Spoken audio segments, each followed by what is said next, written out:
Antes de comenzar con el relato de hoy, me tomo este espacio para decirles que la historia de hoy dice desaparece entre comillas porque, bueno, tiene unas palabras, de hecho tenía otra palabra más fuerte, pero por cuestiones de YouTube, mejor decidí ponerle desaparecen entre comillas, ¿ok? Y la segunda es que me he encontrado con comentarios que dicen, escucho tus relatos, pero no estaba suscrito. Así que quería decirte que si eres una de esas personas, te invito a que lo hagas. Estamos muy cerca de los 100,000 suscriptores. Y bueno, si llegamos antes del 15 de diciembre, posiblemente pueda hacer un directo para ver el cambio de los 99 a los 100,000, ¿ok?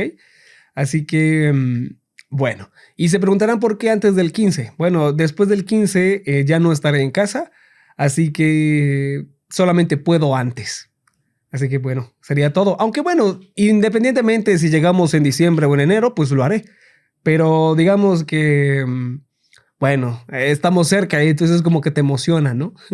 Así que bueno, eso era todo. Y también recordarles que posiblemente este domingo haya un directo en Twitch.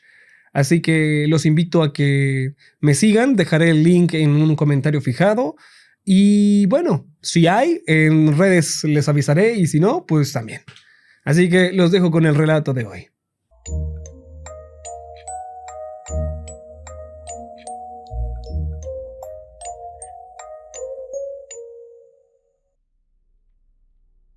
Eclipse lunar total este viernes, dijo Mark, lleno de entusiasmo. Yo lo sabía.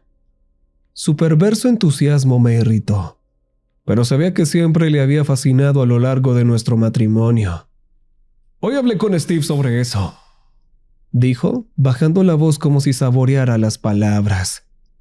Me dijo que lo sabían desde hace un tiempo, calendario astrológico o algo así. Steve lo ha estado siguiendo en la comisaría. ¿Alguien en la escuela te lo había dicho?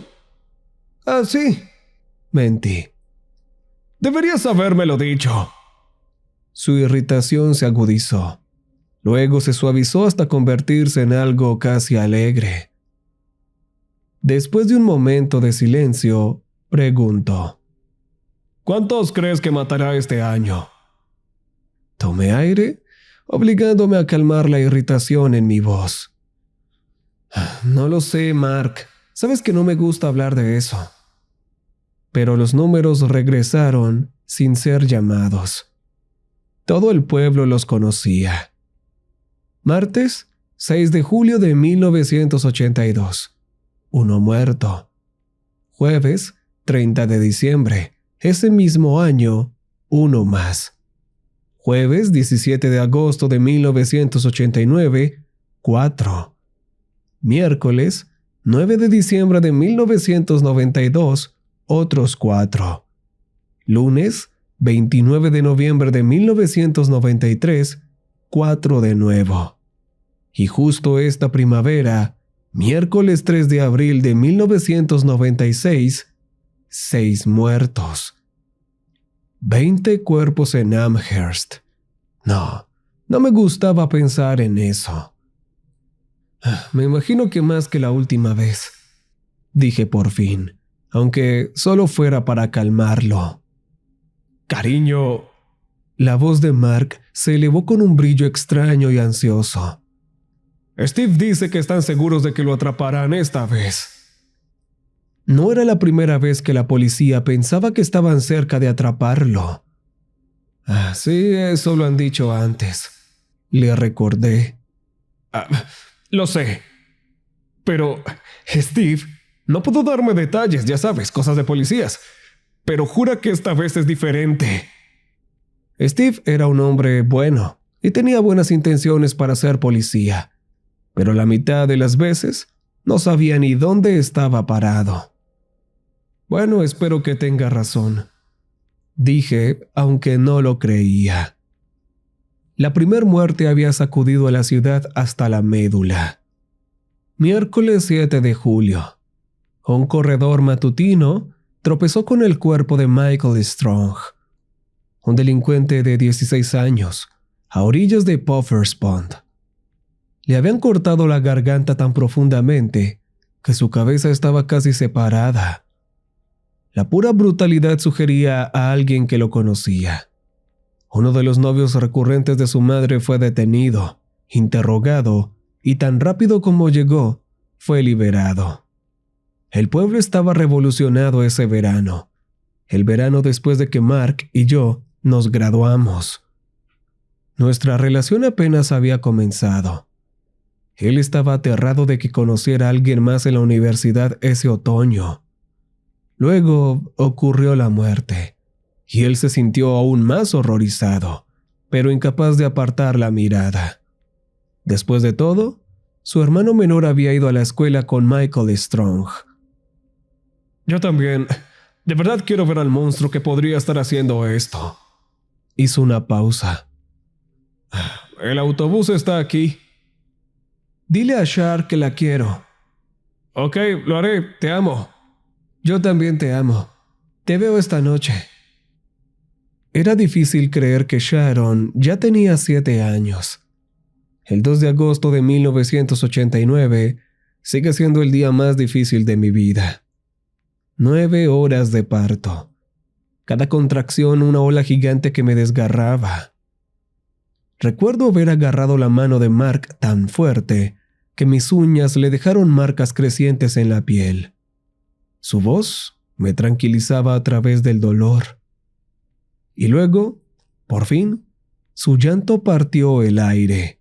Agudo, feroz, vivo. La enfermera la puso sobre mi pecho. Estaba tibia y se retorcía, y los ojos de Mark se llenaron de lágrimas como si nunca hubiera visto nada tan perfecto. Mark siempre había querido un bebé. Yo le hice esperar. Primero mi licenciatura, luego mi maestría. Nos casamos en el medio. Sus trabajos de plomería nos mantenían a flote mientras yo luchaba por conseguir becas de laboratorio que siempre llegaban demasiado tarde. Cuando finalmente le dije que podíamos intentarlo, la alegría en su rostro es algo que nunca olvidaré. Y Sharon, nuestra Sharon, fue el regalo más grande que jamás nos hayan dado. Poco más de 2 semanas después, 4 estudiantes fueron masacrados en el campus. 17 de agosto de 1989, la noche de la orientación de primer año. Alguien se deslizó por una ventana sin cerrar en el primer piso de Baker House. Entró y salió, rápido como una sombra. Las chicas Lisa Rathbone, Shannon Armstrong, Tracy Lloyd y Dennis Derwick habían dejado el pestillo suelto. Fue suficiente. El perpetrador comenzó con Lisa y Denise, aplastándoles el cráneo con un martillo antes de que las otras se despertaran. Para cuando Shannon y Tracy se despertaron con el sonido, ya era demasiado tarde. Sus gritos rasgaron el dormitorio, resonando por los pasillos, pero el caos de la orientación y el eclipse lunar que había traído a tantos estudiantes al exterior impidieron que llegara ayuda. Cuando alguien forzó la puerta, la habitación era un infierno. Lisa y Denise yacían irreconocibles. Shannon no estaba en un estado mucho mejor. Tracy todavía estaba viva, apenas. Su cuerpo temblaba mientras caía en un coma del que nunca despertaría. Mark estaba horrorizado, y yo, si no hubiera sido por el embarazo, podría haber estado allí esa noche trabajando. Esa fue la primera vez que alguien comenzó a susurrar sobre el patrón, sobre cómo podría no ser una coincidencia en absoluto. La muerte de Michael Strong y luego de Chelsea Murphy ese diciembre habían sacudido al pueblo. Ambos habían muerto de una manera brutal y sin sentido en un lugar que se enorgullecía de ser seguro, pero fueron tratados como tragedias aisladas, el tipo de horror que ocurría una vez por generación. Nadie, al menos no abiertamente, habló del hecho de que ambas muertes habían caído en noches de un eclipse lunar. Mark empezó a afirmar más tarde que, después de la muerte de Murphy, el perpetrador solo atacaba bajo el eclipse. Pero bueno, él no se había dado cuenta. Yo sí. Lo reconocí de inmediato, aunque nunca se lo dije. A principios de los años 80, cada crimen era más brutal que el anterior, hasta que pasaron meses, luego años, y el miedo se amortiguó. Incluso Mark lo dejó escapar de su mente. Hasta el 89, claro. Ahí fue cuando todo cambió. Retiré mi silla, abrí el cajón inferior de mi archivador y el calendario astrológico me miró fijamente. Viernes 27 de septiembre. El papel olía ligeramente a polvo y a café viejo. Las esquinas suavizadas por años de haber sido manoseadas. No había sido una coincidencia de que las muertes de Michael Strong y Chelsea Murphy fueran en eclipses lunares. Los eclipses totales que coincidían con Amherst coincidían con las muertes. Los eclipses que no pasaban por el pueblo, no. Los eclipses parciales no producían nada. Por un tiempo, dejé que se colara la duda. Tal vez había estado viendo patrones donde no existían. Pero luego Baker House. Y ahora, el 27 de septiembre me miraba desde el calendario, pesado como un presagio. Esa vieja sensación se retorció, revolviéndose en mi estómago. Tragué saliva, tratando de reprimirla y de tranquilizarme. El 89 había sido el año en que comencé mi doctorado, y el año en que el pánico se apoderó de la universidad. Las patrullas de seguridad se duplicaron. Se impusieron toques de queda y las ventanas de los dormitorios fueron aseguradas. El campus que llamaban el zoológico se quedó en silencio. Gracias a Dios por nuestros padres, cuyo cuidado de niños me permitió regresar al laboratorio, y por Mark, que para entonces era un plomero maestro recién titulado. Cuando el año escolar terminó sin otro ataque, se colocó una placa conmemorativa en el suelo afuera de Baker Hall. Al año siguiente, los discursos se hicieron más cortos, las multitudes de la vigilia más pequeñas, los recuerdos más tenues.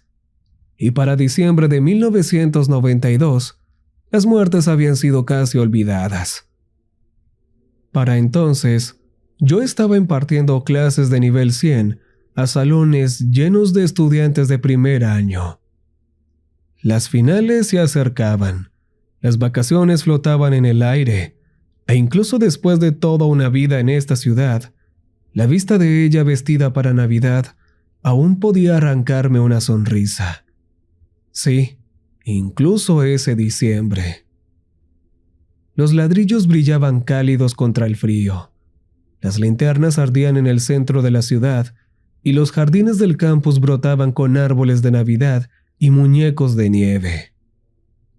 Solo llevábamos en nuestra primera casa desde febrero, pero Mark hizo que esa primera Navidad allí se sintiera encantadora.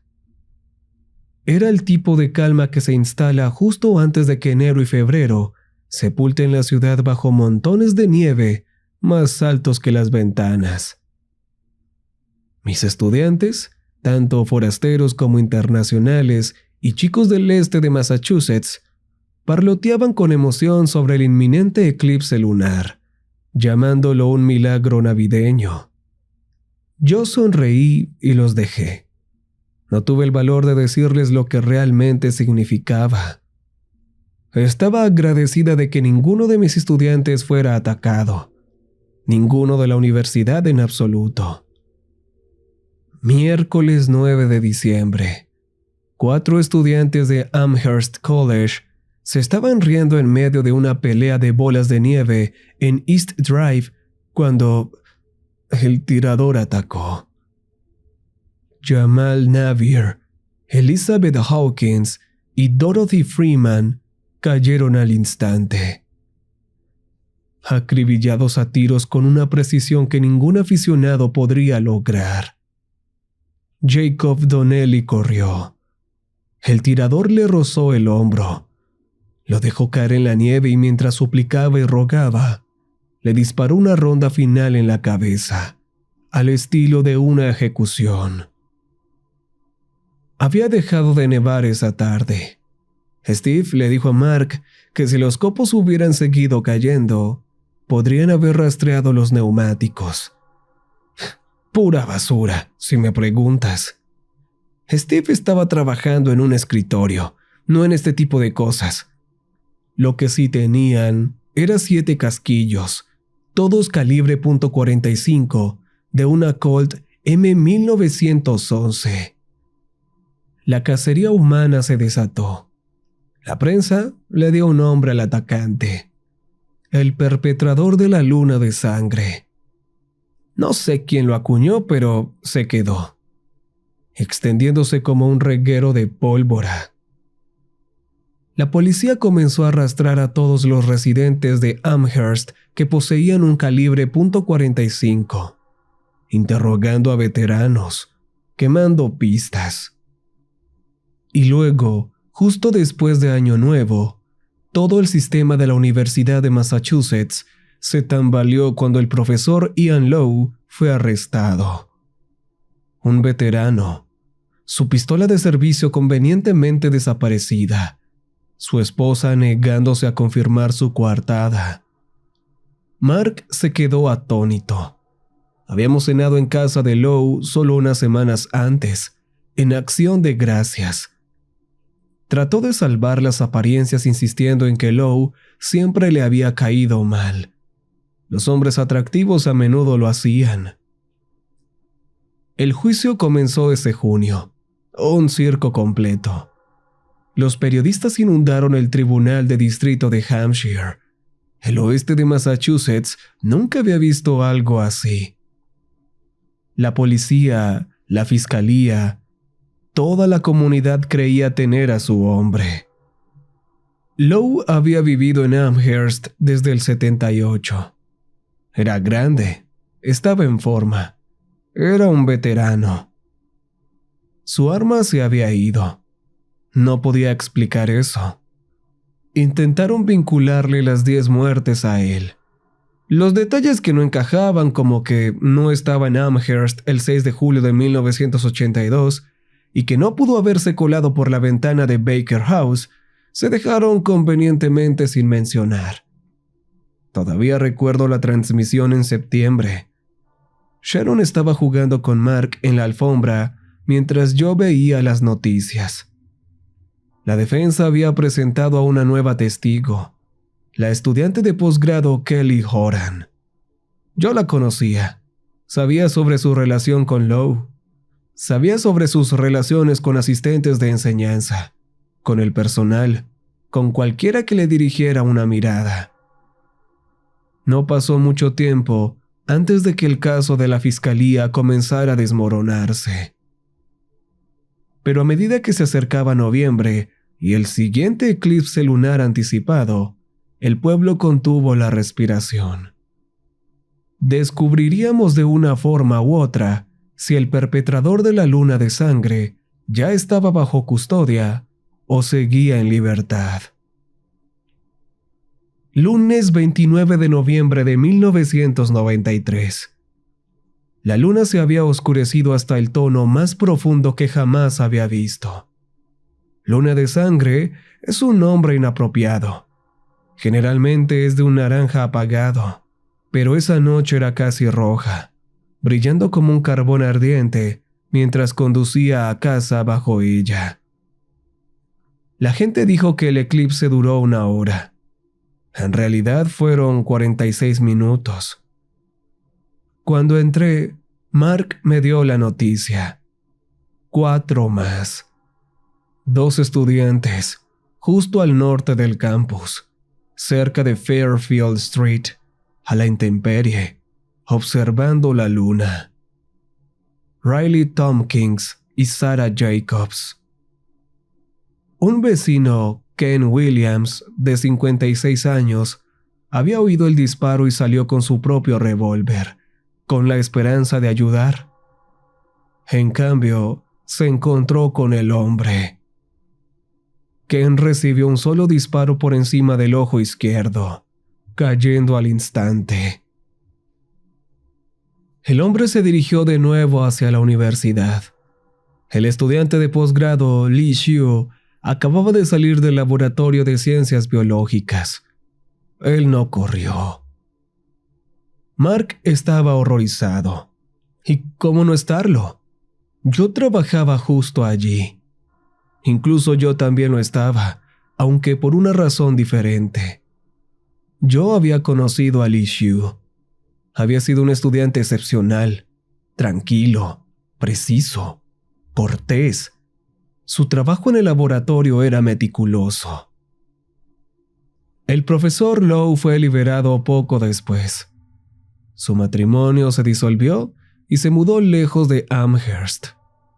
El pueblo apenas volvió a susurrar su nombre.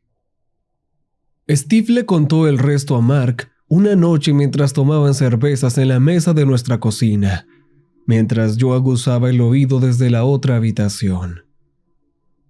Las imágenes de CCTV habían captado un poco, pero no lo suficiente. Li Xiu se detenía fuera del edificio de ciencias biológicas, saludando a alguien fuera de cámara, luego bajando la mano confundido una fracción de segundo antes de que el disparo le atravesara el pecho. Steve admitió que creía que el perpetrador era un estudiante. No había habido sospechosos reales, ni rastro que seguir, solo un cuerpo en el pavimento, un medio saludo congelado en el tiempo y un único casquillo calibre .45 dejado atrás. En una medida que conmocionó a todos, la universidad cerró sus puertas y envió a estudiantes y a profesores a casa. La prensa los destrozó por ello. Después de todo, ¿no se había vuelto obvio para entonces que el perpetrador solo atacaba bajo eclipses? Enviar a todos fuera era un poco más que teatro. Peor aún, la policía aprobó la decisión antes de darse cuenta de que podrían haber enviado al perpetrador de vuelta a la ciudad de donde viniera. Todos podían verlo. Estaban desesperados, dando palos de ciego, tan perdidos como el resto de nosotros. Mark, mientras tanto, estaba paralizado, asombrado, horrorizado, fascinado, como si no pudiera apartar la mirada de un fuego, incluso mientras consumía todo a su alrededor.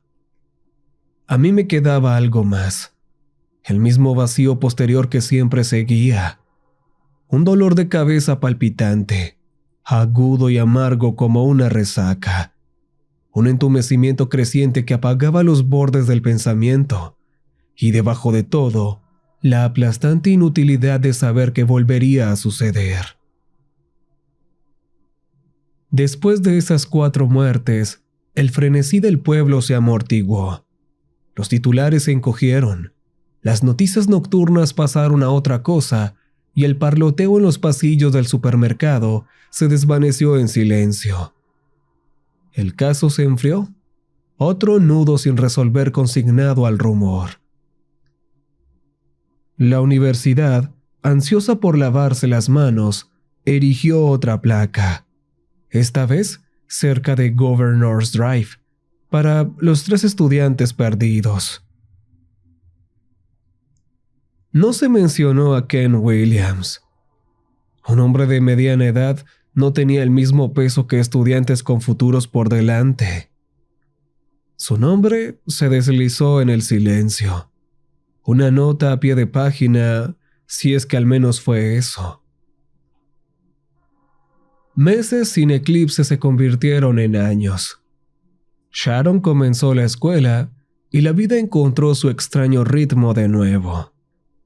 Mi carrera en la academia comenzó a tomar impulso justo cuando el negocio de plomería de Mark despegó. Construimos una vida que se veía, desde afuera, casi envidiable.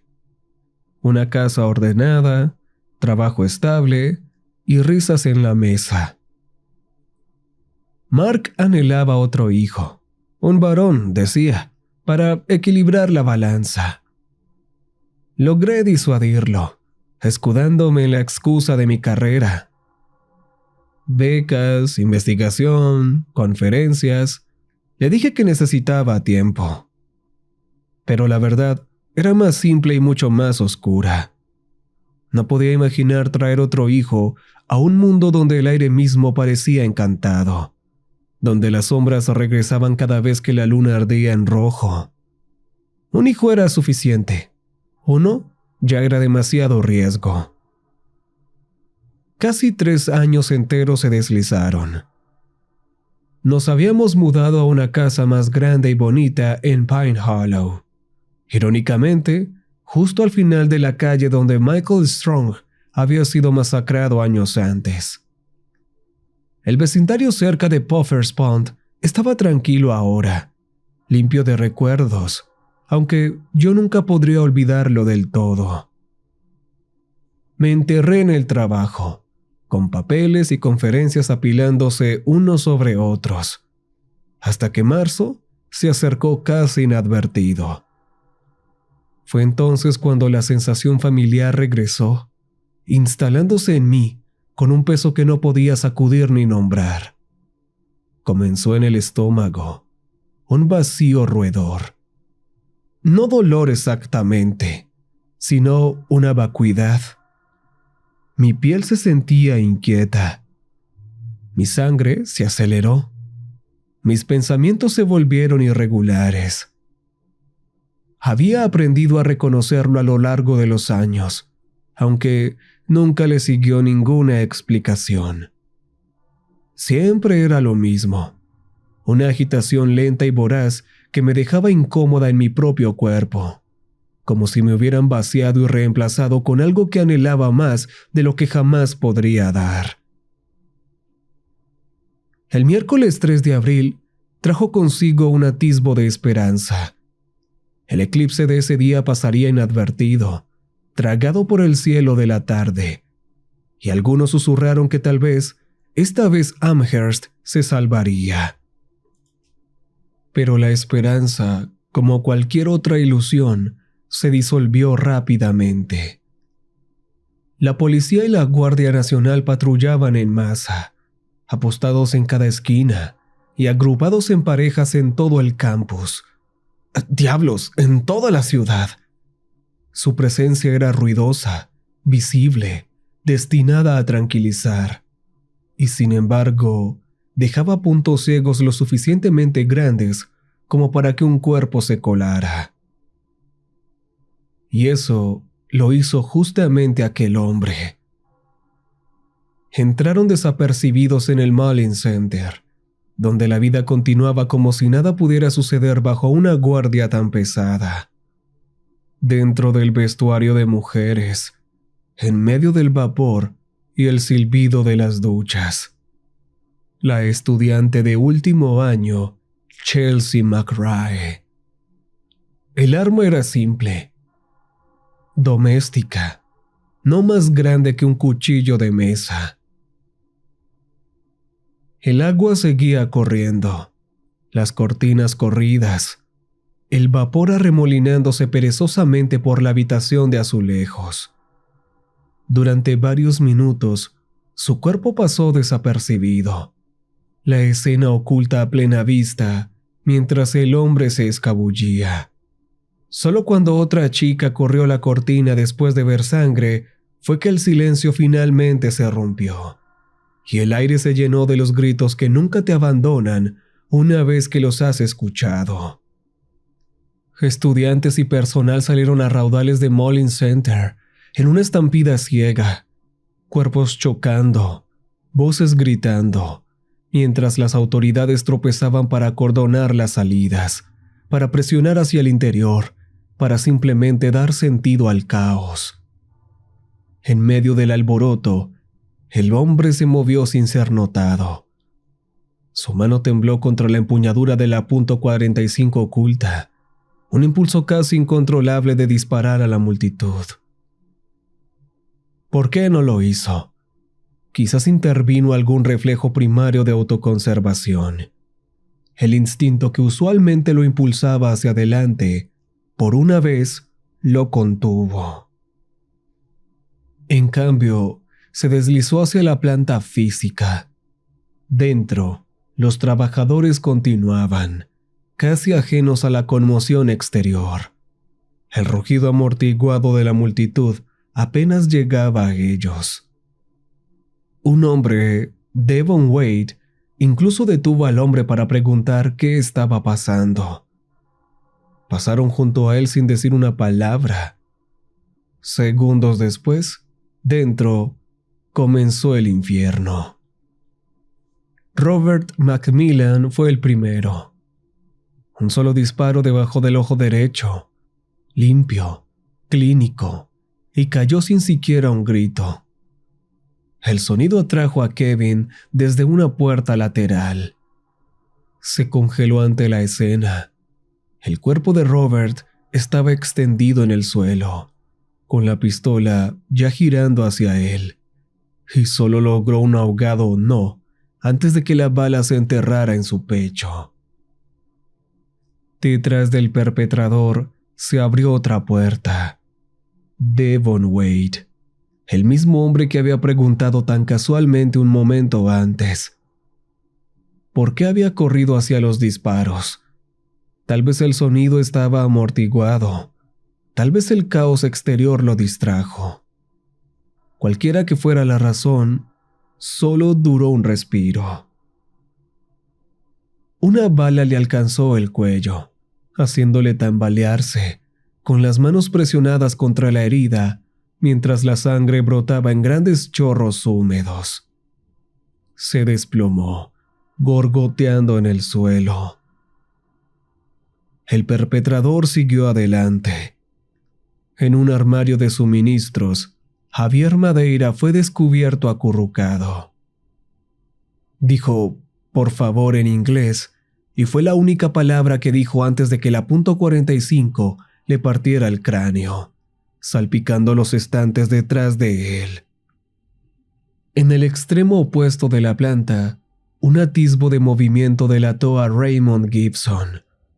Se abalanzó antes de que el perpetrador pudiera disparar. Un puño pesado impactó contra su rostro. El arma se disparó. La bala rozó su muslo, pero Gibson era robusto como un muro y se abalanzó con fuerza bruta. Una mano enorme se cerró alrededor de la garganta del atacante. La otra le arrebató la pistola. Por un momento, parecía que todo había terminado. Pero el perpetrador de la luna de sangre no se regía por límites humanos.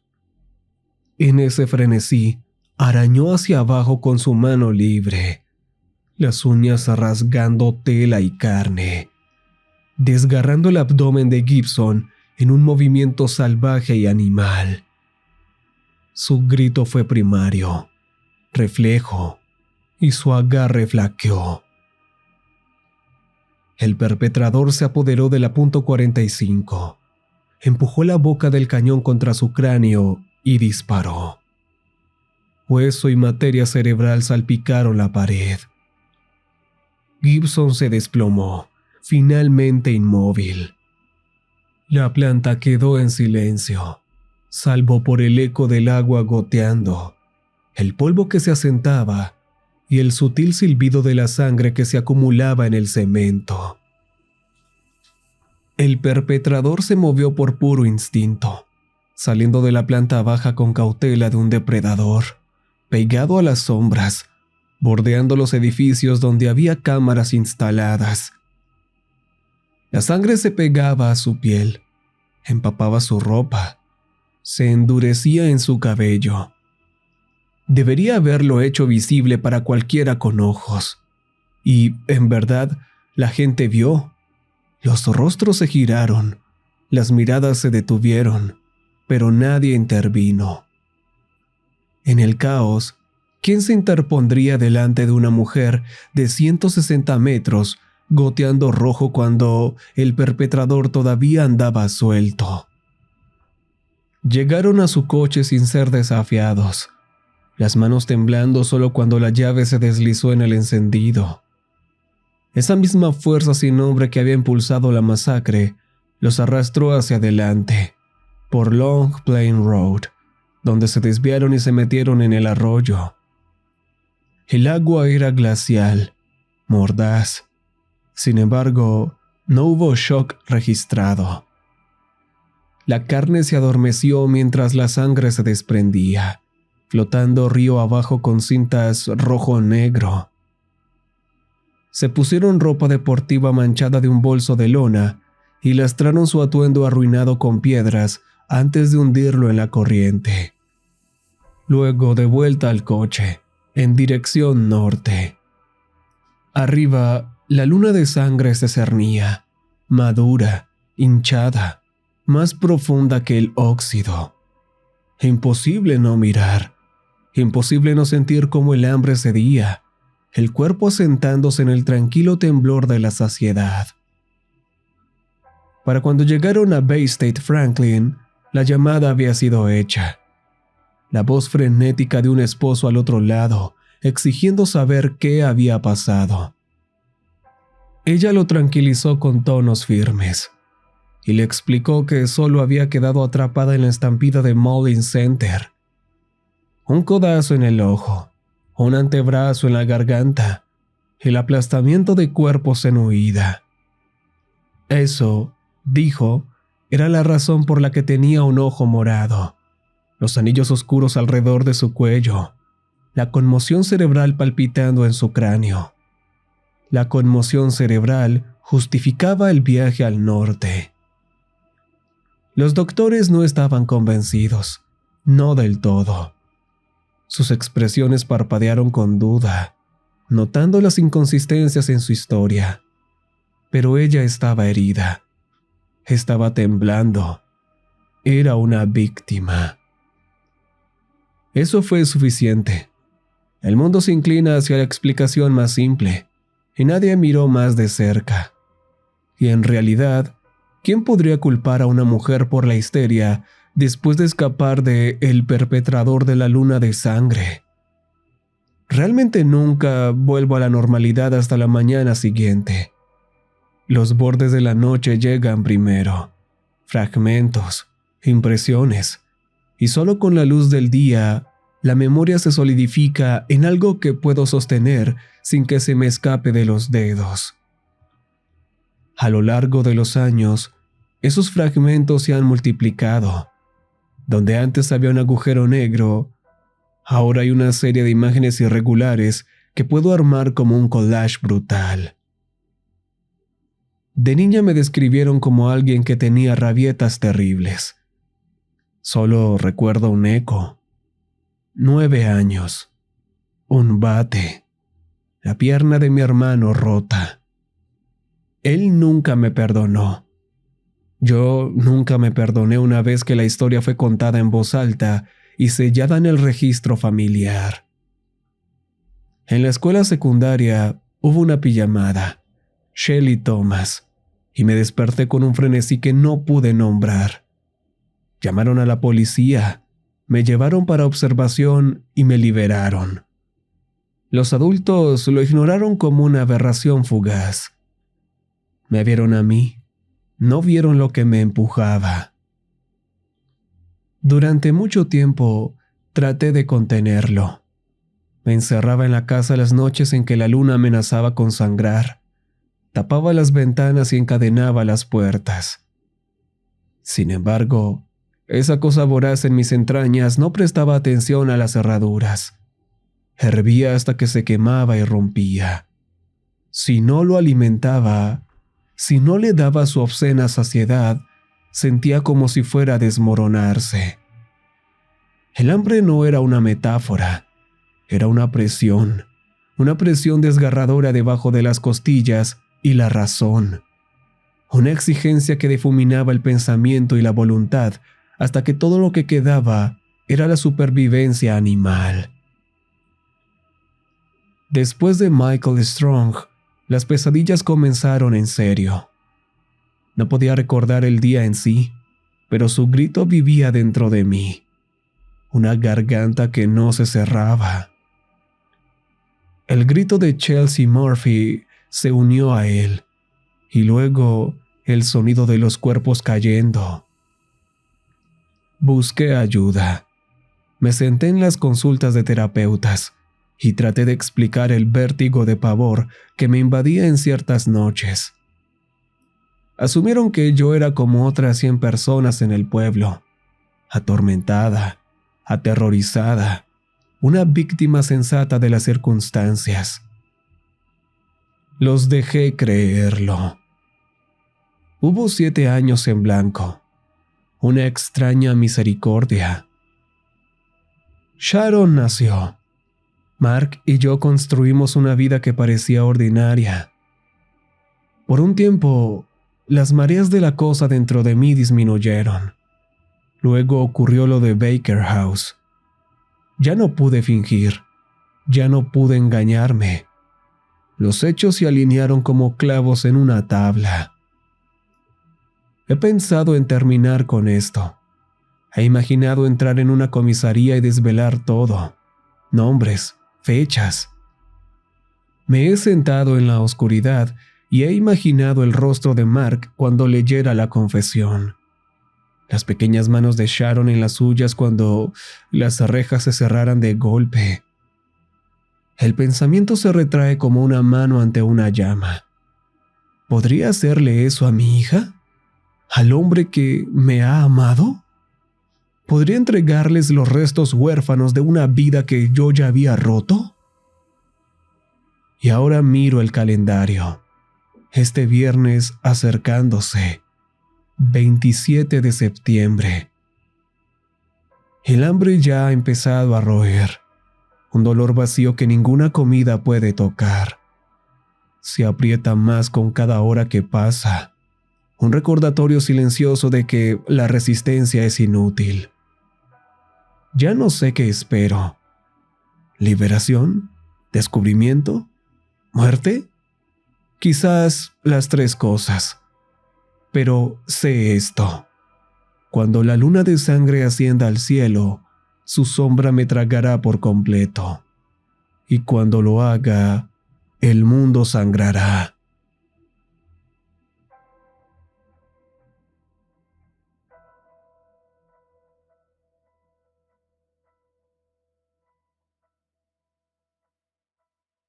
Recuerden que